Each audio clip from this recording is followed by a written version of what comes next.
without like trying to toot a horn, I feel like I'm trying to take it back to what art really is about, right? So taking art back to the message of it, right? And making things that look good, but making things that look good because that helps the message come across. I've always known that I wasn't going to make my life off of like being in a cubicle.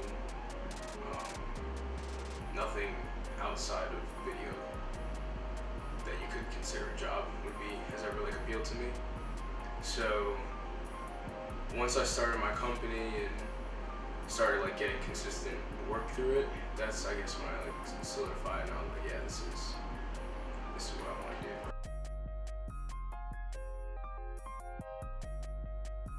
The biggest thing that SurvivingChild is working on right now, and one of the biggest things that we've ever worked on, is the On the Road to Kcrafty documentary. It's a documentary that we shot in July of last year.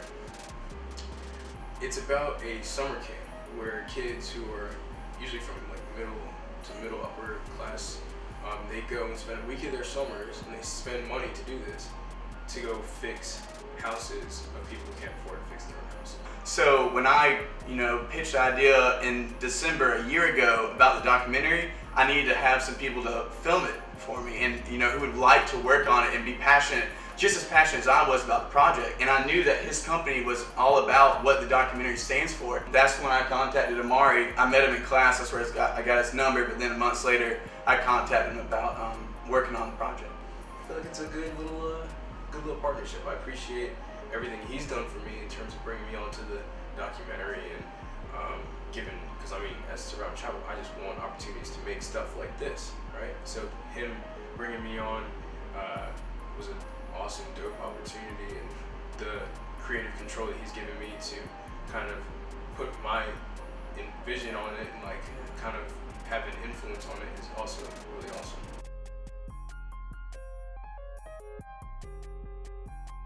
If it wasn't for Amari, the documentary would not be anywhere near what it is today. And that's the truth. Because I had to raise the money right before it and get it all organized and stuff.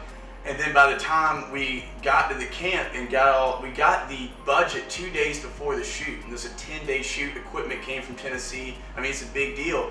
And I was just worn out. I couldn't even focus on the creative aspect of it. So after the first day of shooting at the camp, I made the decision to say, hey, Amari, you're the director now. Because he wanted it and I wanted it for him. It was kind of like sending my kid off to college. I didn't want to, but I knew that it would benefit. That was like really dope how, because a lot of times in the industry, you have people who have like egos or whatever, and even if it was for the better of the project, they wouldn't hand off that kind of responsibility. I want to work with other artists who have like foundational values of a purpose for their art, right? Yeah. And unfortunately, since it's so rare, or it's unfortunate that it is rare, but when you do have that, it's like, it's awesome, right? So it just gives you new life, new energy, new inspiration, new motivation to go and make something awesome. Yeah, and at the end of the day, we all have intent on every action that we do. So I want to know, and it's pretty universal, all humans can understand what a person's intention is when they're talking to you. 70% of communication is body language. So when I meet other artists, first thing I study is why are they doing what they're doing? Well, what is their intent?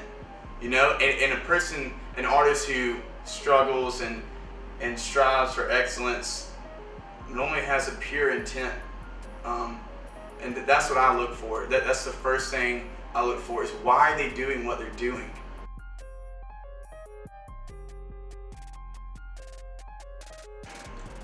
There's a line in the documentary where if you don't see what some people go through, you'll never understand, right? And I feel like